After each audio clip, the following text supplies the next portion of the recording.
오늘도 주의 이름으로 함께 모여서 예배할 때 하나님께서 이곳에 임재하신 줄로 믿습니다. 오늘도 예배하는 모든 분들에게 하나님께서는 하늘의 복과 땅의 복으로 충만하게 복을 주시기를 주의 이름으로 축원합니다. 어느 교회에 아주 건망증이 심한 어느 집사님이 있었대요. 그런데 이분이 화요 성경 공부에 참여를 했는데 어느 날 집안에 행사가 있었답니다. 자기 작은아버지가 회갑잔치가 있어서 거기를 부득불 갈 수밖에 없었는데 전도사님한테 전화를 해가지고, 전도사님 이번 주에는 성경 공부 못 나가요. 아니 왜요? 이렇게 물으니까요, 작은아버지 회갑잔치가 있어서요, 이렇게 말을 해야 되는데 회갑잔치라는 말이 갑자기 생각이 안 나더래요. 그래서 뭐지 하다가 작은아버지 육갑잔치라고 했대요.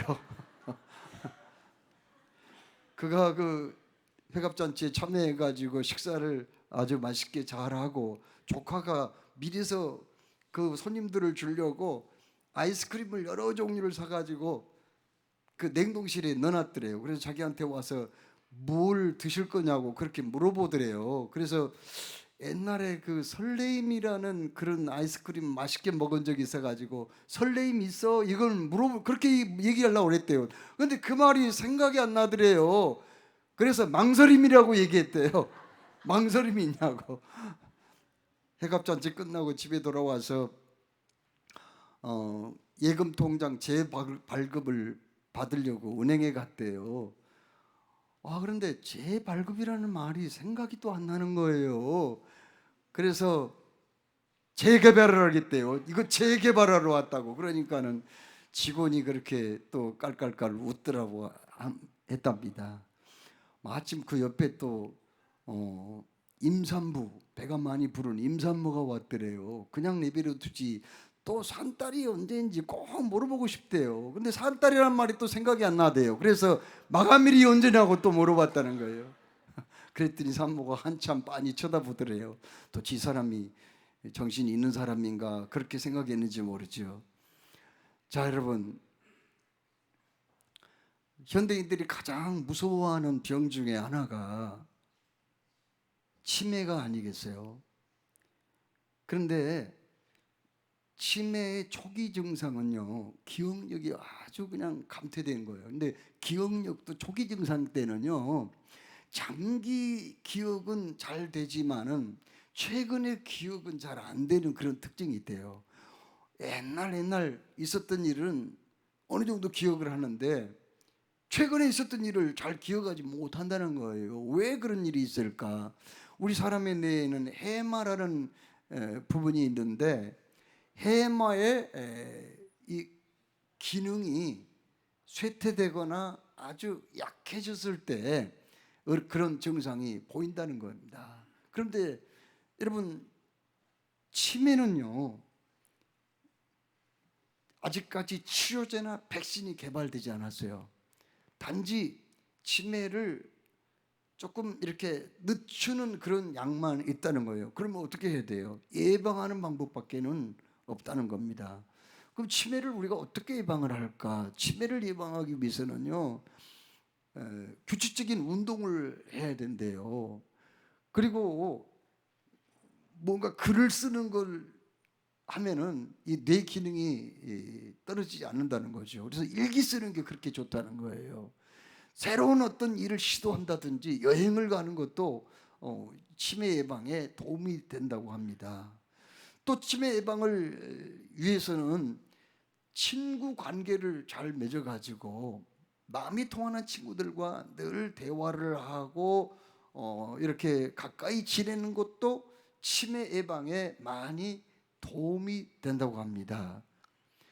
여러분, 오늘 하나님께서는 우리가 읽은 신명기 6장 말씀을 통해서 이 기억 상실증을 조심하라는 거예요. 우리 사람이 어쩔 수 없이 이렇게 또 기억 상실증에 걸릴 수도 있지만은, 그러나 우리가 할 도리는 해야 된다는 그런 얘기가 오늘 여기 말씀에 기록이 되어 있습니다. 오늘 본문 말씀 신명기는 언제 기록된 겁니까? 바로 이스라엘 백성들이 광야 40년 생활을 이제 마감을 하고 저기 가나안 땅에 내려다보고 있는 모압 평지에 모였을 적에 그때 했던 고비열 설교예요. 모세는요 그렇게 꿈에도 그리는 가나안 땅을 보고 싶었어요. 들어가고 싶었습니다. 그 땅을 받고 싶었어요. 그러나 하나님이 허락을 하시지 않았죠. 모세는 이제 자기가 이 세상을 떠날 날이 그 시간이 임박한 것을 알고 백성들을 다 불러 모았어요. 저기가 모압 평지입니다. 지금 느보산, 그가 죽었던 느보산에서 내려다본 모압 평지거든요. 거기에 백성들을 다 모아놓고는 마지막 고별 설교가 바로 여기 신명기 말씀이거든요. 그래서 이 말씀은 굉장히 중요한 말씀이에요.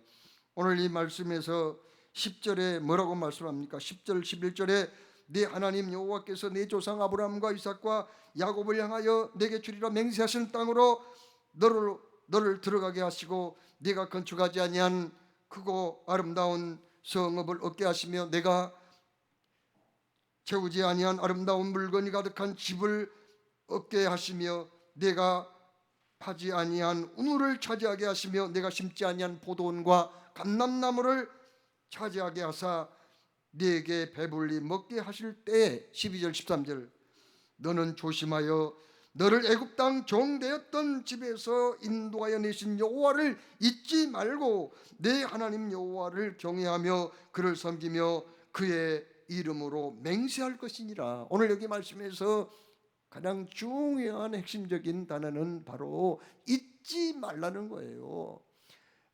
기억 상실증을 조심하라 그 말씀이거든요. 오늘 말씀을 간단하게 요약하면 무슨 뜻이에요? 너희들은 내가 약속한 가나안 땅에 반드시 들어갈 것이다. 그리고 그 땅을 정복할 거야. 그러면 너희들이 건축하지 아니한 크고 아름다운 성읍을 차지하게 될 것이고 아름다운 물건을 가득한 집을 얻게 될 것이고 파지 아니하는 우물물을 얻어서 마음껏 생수를 마실 수가 있을 것이며 너희들이 심지 않은 포도원과 감람나무에서 아름다운 열매를 따먹게 될 것이고 농사지어 풍성한 수확을 거두게 될 것이다. 이렇게 말씀해요. 그러나 너희들에게 한 가지 당부할 것이 있으니 그것은 바로 너희들을 애굽 땅 종되었던 집에서 해방하여서 이곳까지 인도하신 하나님을 잊어버리지 말라는 거예요. 그것만큼은 절대로 잊어버려서는 안 된다는 당부를 하고 있습니다. 오래전 얘기입니다. 우리 교회 어느 집사님이 저한테 찾아오셔서 한 가지 부탁이 있다고 말씀하셨어요. 무슨 부탁이에요? 했더니 아무래도 우리 친정 어머니가 치매 증상이 좀 있는 것 같아요. 그러니 우리 어머니에게 신방 가셔가지고 기도 한번 해주시면 고맙겠습니다. 이렇게 말씀을 하시더라고요. 그런데 그 어머니는 우리 교회를 나오신 분이 아니에요. 여기서 한 3, 40분 정도 차를 타고 가면은 그 시골 동네, 그러니까 그 집사님의 큰오빠 집에서 사셨습니다. 그리고 그 가까운 교회를 출석하시면서 열심히 신앙생활도 하시고 기도도 많이 하신 분인데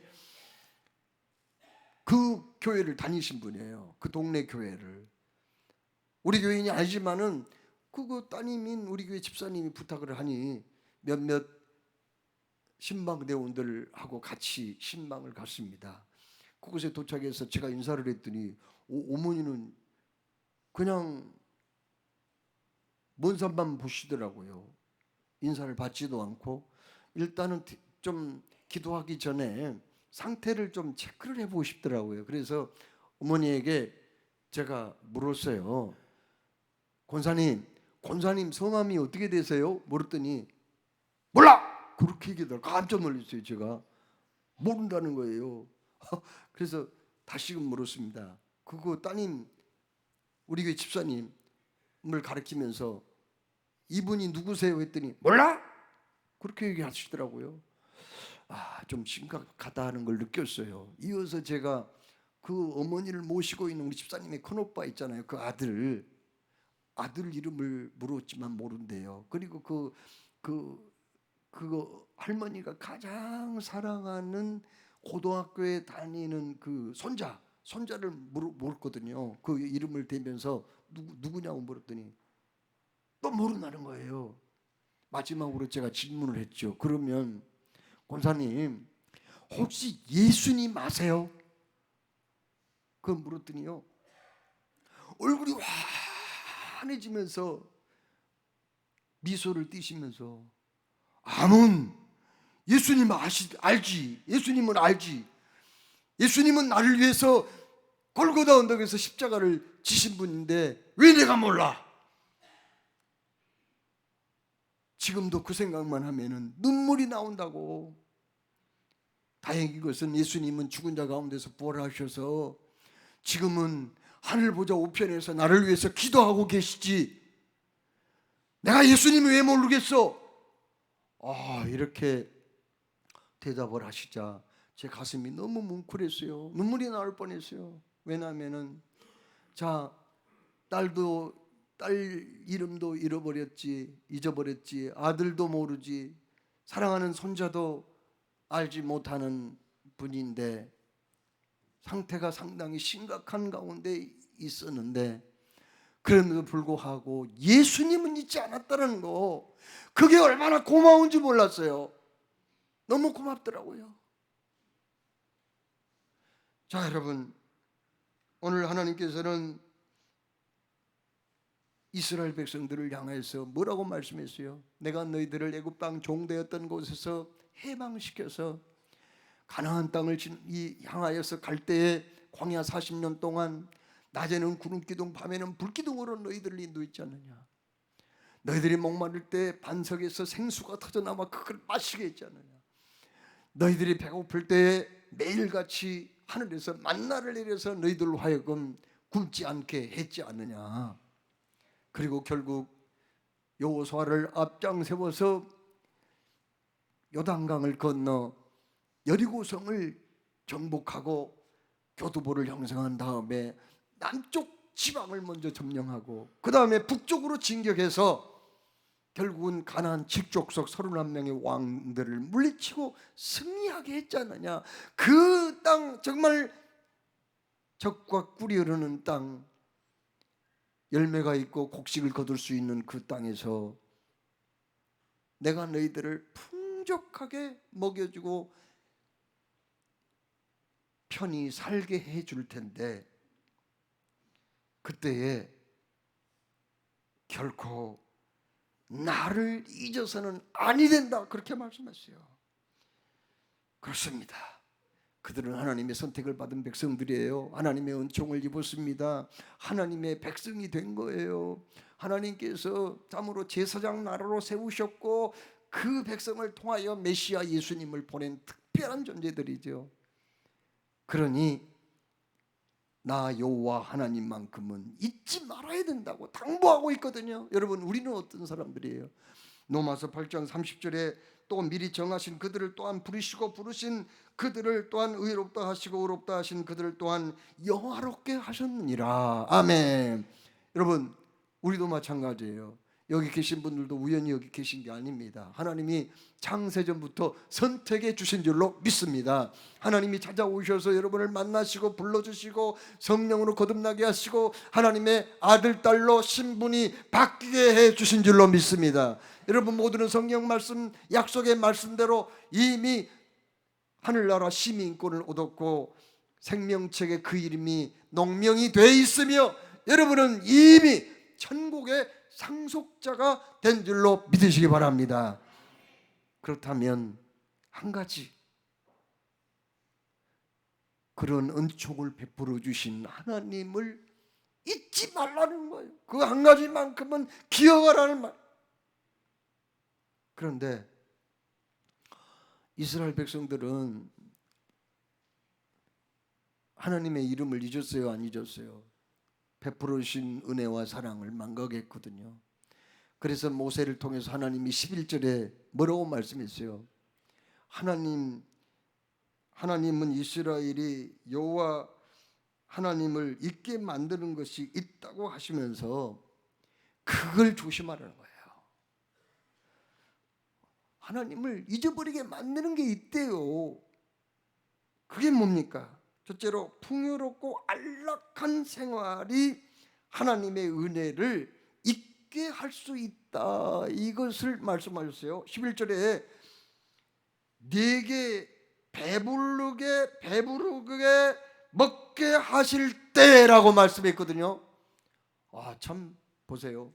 그들이 안락한 생활을 하고 광야에서 고생 많이 했는데 그곳에 들어가서 배부르게 먹게 할 때, 하나님 배부르게 먹게 하시면은 그때 하나님을 잊어버릴 수 있다는 거예요. 그때를 조심하라는 거예요. 참 이해가 안 됩니다. 이 말씀은요. 왜 이해가 안 돼요?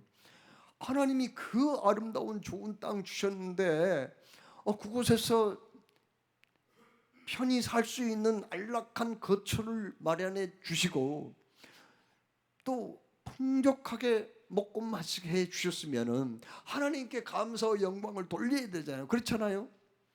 그런데 왜 여기에서 네게 배불리 먹게 하실 그때에 너희가 하나님을 잊어버릴까 조심하라. 왜 이렇게 말씀했을까요? 이해가 안 돼요. 그렇잖아요. 하나님이 그 복을 주셨으면 그렇게 힘들게 살아갔던 사람들이 넉넉하고 풍족하게 살게 되었으면 더욱더 하나님께 감사해야 되는데 오늘 하나님은 그때 조심하라는 거예요. 왜요? 타락한 인간의 이게 본성이기 때문에 그걸 미리서 알고 조심하라, 그렇게 말씀을 하신 거예요. 오늘은 6.25 전쟁 제73주년 기념일이죠. 그렇죠? 여러분, 그 한국전쟁은 유명한 전쟁입니다. 전 세계 20개국이 이 좁은 한반도 땅에서 격돌을 했거든요. 150만 명의 사상자를 낸 거예요. 엄청난 전쟁입니다. 세계 전쟁사에 기록이 되어 있어요. 6.25 전쟁이요. 여러분, 6.25가 끝난 다음에 그때 6.25 때 우리나라의 산업시설 70%가 파괴가 되어버렸어요. 그때 전쟁 직후에 우리나라는 이디오피아와 함께 세계에서 가장 가난한 나라가 되어버릴 거예요. 우리나라 예산의 80%는 외국에 원조로 꾸려갔어요. 얼마나 그때 힘들었는지 몰라요. 나라가 가난해지니까 웬 그렇게 전염병이 많았는지요. 이질, 장티푸스, 홍역 등 그냥 전염병이 창궐해가지고 수많은 사람들이 한꺼번에 죽었어요. 그래서 한 지역을 전염병이 그냥 덮치면은요, 태어난 날은 다 각각 달라도 죽은 날이 똑같아서 일시에 수십 명씩 죽기도 했어요. 그래가지고 제삿날에 똑같은 그 가정이 많았다니까요. 그때는 먹을 것이 없어가지고 소위 보릿고개라는 게 있었어요. 6월 달에 보리 추수를 하는데 그때까지를 참지 못해서 영양실조에 걸려서 온몸이 둥둥 붓거나 혹은 굶주려서 죽는 사람들이 많이 있었다니까요. 그런데 여러분, 우리나라는 지금 어떻습니까? 놀라운 변화가 있었습니다. 2차 대전이 끝나고 전 세계 80개국이 독립을 했는데 그 독립한 많은 나라들 가운데 민주화와 경제 성장의 성공을 거둔 나라는 대한민국밖에 없다는 거예요. 우리나라는 지금 세계 10위권 경제대국 아닙니까? 군사적으로도 대단해요. 요즘 우리나라 무기를 사가는 저기 북구라파 사람들이 많이 있잖아요. 우리는 군사력도 세계 6위라고 그러거든요. 쉽게 그렇게 넘볼 나라는 아니에요. 자, 그러면 이만큼 우리나라가 잘 살게 되었다면 하나님께 더욱더 영광을 돌리고 감사해야 되지 않을까요? 그런데 그렇지는 않는 것 같아요. 얼마 전에 유엔의 한 기관에서 전 세계 137개국을 대상으로 행복도를 조사했거든요. 그 중에서 우리나라가 몇인지 아세요? 57이에요. OECD 국가들 가운데서는요, 끄트머리에서 세 번째예요. 이거 보면은 우리나라 사람들 이렇게 하나님이 잘 살게 해주었건만 행복하지 않다는 거예요. 이렇게 잘 살게 해줬건만 하나님께 감사하는 마음은 별로 없다는 겁니다. 여러분 1970년도 80년대 우리 한국에는 놀라운 성령의 운동이 일어났습니다. 그래서 그때 교회 다닌 사람들이요, 중병에 걸리거나 몸이 아프면은 병원에 갈 수 없어요. 돈이 있어야 치료받죠. 그때 어디로 갔어요? 전국에는 약 1천여 기도원이 있었거든요. 그 깊은 산중에 혹은 외진 곳에 기도원을 세워놓고 사람들을 기다리면 거기에 수많은 사람들이 올라갔어요. 저는 봉일천이 어딘지도 모를 때 이 가까운 기도원에 온 적이 있습니다. 20대 초반에요. 여기 와가지고 얼마나 기도 열심히 했는지 몰라요. 그런데 그때 그 사람들 어마어마하게 모여가지고 기도원에서 밤새워 부르짖어 주여 주여 외치며 기도했던 그 부르짖는 목소리가 귀에 들리는 것 같아요. 거기 그 공동묘지 그 산 위에 수많은 사람들이 올라가지고 새벽 기도 시간까지 부르짖고 그렇게 기도하는 그런 모습을 저는 기억을 해요. 대단했어요. 사업이 어려워지면은, 그리고 너무나 경제적으로 힘들고 먹고 살기 어려우면은 어디로 갔어요? 사람을 의지하지 아니하고 하나님께 나아가서 기도원에서 얼마나 많은 사람들이 기도했어요. 그렇게 기도하다 보니까 성령 체험을 하게 되고 은혜를 받게 되고, 그래서 사실 그 당시에 전국의 교회는 놀랍게 성장을 하고 발전을 했습니다. 그러면 지금은 어떤가요? 우리나라는 한때 1,000만 명 이상이 예수를 믿었어요. 지금은 600만 명, 700만 명대로 떨어졌어요. 오히려 교회 성장은 이미 멈춘 지가 오래됐습니다. 언제부터 그렇게 됐나요? 1인당 국민소득 10,000불이 되자 배가 부르고 이제는 넉넉해지기 시작한 거예요. 그때부터 교회가 쇠퇴하기 시작을 한 거 아니에요. 이건 뭘 말해줍니까, 여러분? 정말 하나님이 잘 살게 해주시고 배부르게 해주시고 넉넉하게 해주시고 잘되게 해주시면은 더 하나님께 영광을 돌려야 될 텐데 오히려 그 반대 현상이 나타났다는 거 아니겠어요? 여러분, 이게 큰 문제가 아니겠습니까? 그러므로 여러분, 우리는 하나님께 복을 달라고 기도를 해야 됩니다. 왜요? 하나님은 인간의 생사화복을 축원하신 분이잖아요. 그렇죠? 하나님께 우리가 복을 구해야 돼요. 나무나 바위 밑에서 혹은 귀신에게 복을 구할 수는 없는 거잖아요. 우리 하나님께 우리가 복을 구해야 됩니다. 하나님, 나에게 복을 주십시오. 그러나 우리가 거기에서 끝나면 안 돼요. 하나님, 나에게 복을 주시되 감당할 수 있는 믿음도 함께 주시옵소서. 그리고 내게 복 주시면은 그 복을 가지고 하나님의 나라를 확장하고 사람을 살리는데 사용하게 하시고, 또 나에게 복을 주시면은 아브라함처럼 축복의 통로가 되어서 그 복을 많은 사람들과 나눌 수 있게 하여 주시옵소서. 이 기도까지 하시기를 주님의 이름으로 축원합니다.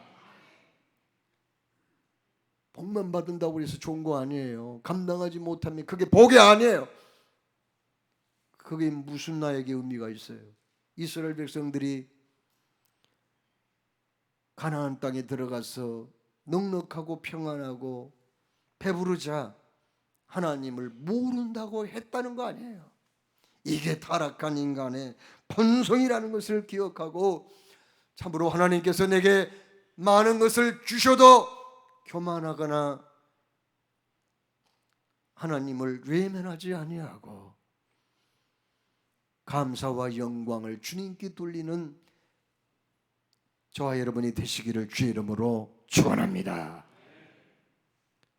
또 한 가지, 오늘 여기 모세를 통해서 하나님이 주신 말씀, 너희들이 가나안 땅에 들어가면은 나 모른다, 나를 멀리할까 나는 걱정된다. 그러니 우상 종교를 멀리하라 이렇게 말씀합니다. 우상 종교는요 하나님의 은혜를 잊게 한다는 거예요. 무슨 뜻인가요? 가나안 땅은 7족속 31명의 왕이 다스렸거든요. 그런데 그 땅은 얼마나 우상 숭배를 많이 했는지 몰라요. 가나안 땅의 신은 뭔지 아세요? 바알신하고요, 그 다음에 아스타롯, 아세라 목상, 몰록신, 이런 그 우상이 많이 있었어요. 하나님이 가나안 땅에 들어가면은 7족속 전부 전멸시키라고 그랬거든요.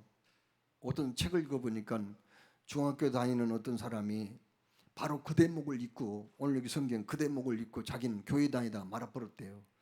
아니 사랑의 하나님이 어떻게 그렇게 사람을 전멸시키라고 그랬어? 아니 살려달라고 해도 그 시온산을 반에 어떻게 가난한 사람들을 전멸시키라고 그랬느냐? 이게 잔인한 하나님이 아닌가? 나 그런 하나님 안 믿어. 그리고 교회를 떠났다 보더라고요. 그러면 하나님이 왜 그렇게 말씀하셨을까? 그게 중요하죠.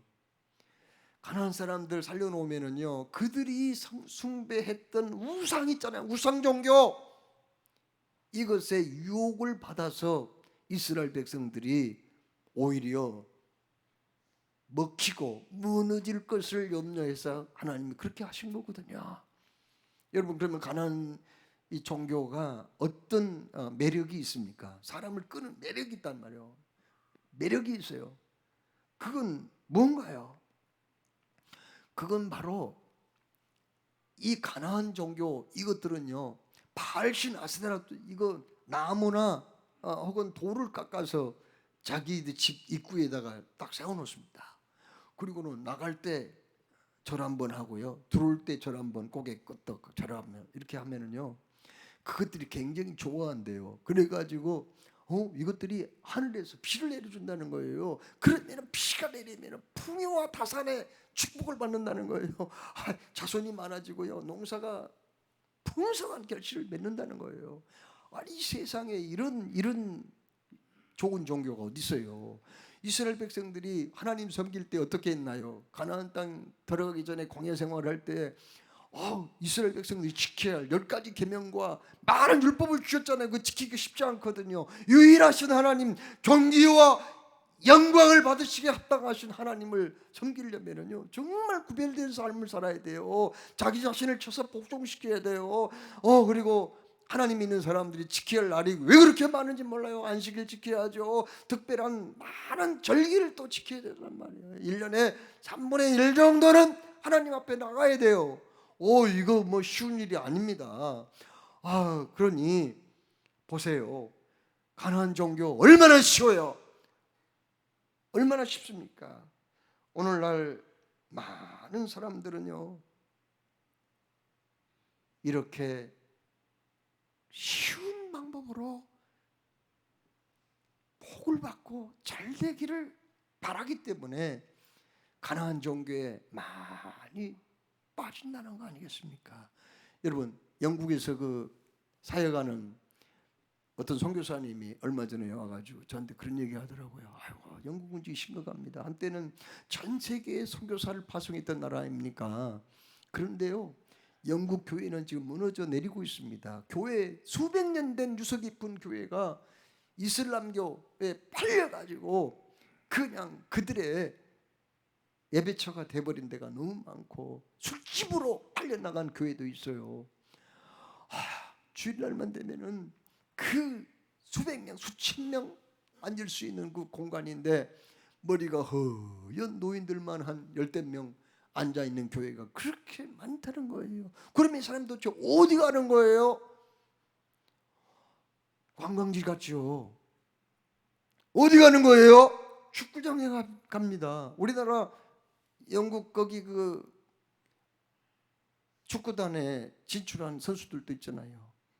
가끔 그 TV 중계를 보면은 얼마나 많은 사람들이 거기 있어요. 지금 주일날 축구하는 데가 대부분이에요. 쉬는 날 하는 거예요. 어디 가요? 젊은이들 다 축구장으로 갑니다. 야구장에 가요. 관광지 놀러 가요. 그래서 교회는 텅텅 비어버린 거예요. 자, 보세요. 가나안 종교는 오늘날 무엇을 말합니까? 편의주의, 자유주의, 신신학, 그리고 적당주의, 그리고 내전문화, 그리고 수많은 미디어의 유혹들, 이것들 때문에 제대로 신앙생활을 못하는 거예요. 왜 아동부 아이들, 중고등부 아이들이 주일날 그렇게 많이 못 나온 줄 아세요? 아니, 그 시간에 왜 그렇게 재미있는 만화를 TV 나오냐고요. 왜 그렇게 재미있는 아이들이 보기에 그냥 너무너무 재미있는 그런 프로그램이 그렇게도 많이 나오냔 말이에요. 요즘은 이 게임기도 비싼 것들이 많이 나오는데 그것도 계속 좋은 프로그램 개발돼서 나오는데 그거 한번 빠지면은 정신을 잃어버릴 정도예요. 몇 시간이고 거기에 그냥 빠져버리는 거예요. 그러니 때로는 따분하고 딱딱한 이 교회당을 그들이 오려고 하지 않는 거예요. 예배 드릴 때는 꼼짝없이 여러분 앉아 계시죠. 얼마나 힘들어요. 그렇죠? 물론 성령이 역사하시니까 힘들지 않게 된 줄로 믿습니다. 애들은 너무 힘든 거예요. 그래서 교회를 멀리하는 거고요. 주님을 잊어버리고요. 주님을 망각해 버린단 말이에요. 여러분, 우리가 조심해야 할 게 있습니다. 가나안 종교 그걸 타파해야 된다는 거예요. 거기에서 유혹하는 것들이 너무 많다는 겁니다. 그러므로 하나님과 우리 사이를 멀어지게 만드는 이것들 여기 조심해야 된다는 거예요. 자, 보세요. 우리가 예수 믿고 구원받는 것은 어렵지 않아요. 쉬워요. 하나님이 불러주셔서 우리가 예수를 믿고 성령으로 거듭나면 구원받은 거 아니에요. 이미 하나님이 자녀가 된 거 아니에요. 천국 백성 된 게 아닙니까? 하나님의 나라의 시민권을 획득한 거고요. 그리고 우리의 이름이 하늘 생명책에 기록이 된 거 맞아요. 그리고 하늘나라 우리는 상속권을 가지고 있어요.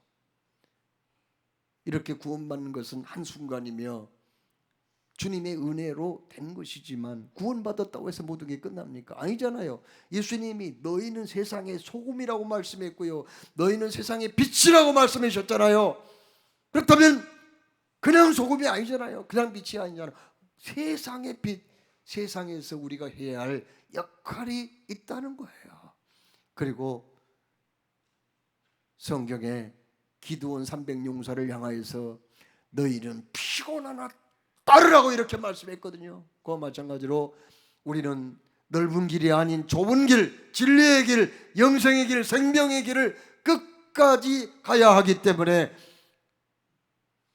가나안 종교를 조심해야 될 줄로 믿으시기 바랍니다. 오늘 말씀을 맺고자 합니다. 여러분,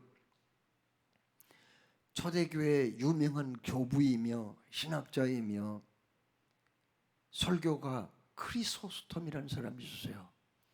크리소스톰이라는 이 사람은 설교를 너무 잘해가지고 금으로 만든 입이라는 별명을 가지고 있었습니다. 그런데 이 사람이 했던 유명한 말이 있어요. 그건 뭐냐면은 죄는 오직 하나, 감사하지 않는 죄라는 말이에요. 다 같이 한번 따라서 해볼까요? 죄는 오직 하나, 감사하지 않는 죄. 도대체 그 말이 무슨 말이에요? 아니, 죄 중에는 살인죄도 있고 간음죄도 있고 도둑질도 있고 우상숭배하는 죄도 있고 하는데 왜 그건 죄라고 얘기하지 않고 죄는 오직 하나, 감사하지 않는 죄, 그 말이 도대체 무슨 말이에요? 여러분, 이 세상에 사람이 말로 죄를 지을 수 있고 행동으로 죄를 지을 수 있고 또 생각으로 죄를 지을 수 있는 거죠. 죄의 가지수가 많죠. 그렇지만은 이런 죄를 짓게 만드는 근본적인 죄가 있는데 그건 감사하지 않는 거란 말이에요. 우리가 정말 감사 하나님께 감사를 한다면 죄 질 일이 없다는 거 아니에요. 누구하고 다툴 일도 싸울 일도 그리고 미워할 일도 없다는 거 아니에요. 그렇습니다. 우리가 하나님을 잊어버리면 감사도 할 수 없게 되는 것이고, 감사를 하지 못하면 세상의 죄악 가운데 빠질 수밖에 없다는 말씀이거든요. 우리에게 주님 말씀하십니다. 다 잊어도 하나님은 잊지 마라. 하나님께서 너희에게 무엇을 해주셨는가, 이걸 생각하며 감사를 놓치지 말라고 말씀해서 사오니, 감사로 제사를 드리는 자가 나를 영화롭게 하나니 그 행위를 옳게 하는 자에게 내가 하나님의 구원을 보이리라고 말씀하셨사오니, 감사를 통해서 주님의 기쁨이 되시기를 주의 이름으로 축원합니다. 사랑해 주님, 오늘도 말씀 주시면